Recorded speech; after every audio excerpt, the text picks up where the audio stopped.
Ils étaient venus à Haïti pour y adopter 2 enfants, alors qu'ils devaient les rencontrer pour la première fois. Un couple de Français originaires de l'Ardèche a été abattu dimanche entre l'aéroport et l'hôtel où ils résidaient. Bonjour Vincent Hervouette. Bonjour. Ce drame s'est déroulé dans la capitale haïtienne et plus largement dans le pays le plus pauvre et abandonné de l'hémisphère nord. Alors il y a un enfant ce matin qui est doublement orphelin parce qu'il n'a plus de parents et parce que ceux qui venaient l'adopter ont été abattus. Et ce sort qui s'acharne sur les plus petits, cette misère à la puissance 2, c'est Haïti. Depuis 30 ans, le pays descend aux enfers, marche par marche, et désormais c'est la cavalcade.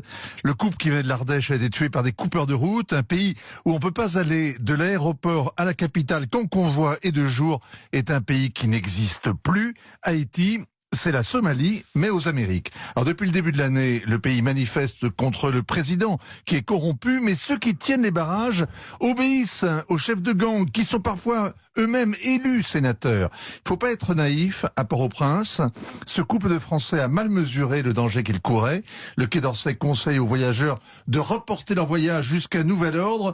Les Haïtiens ne sont pas haïssables, tout au contraire. Il faut dire l'héroïsme quotidien, celui des associations, des religieuses notamment, qui résistent au tsunami de la misère. Mais le reste du monde a baissé les bras.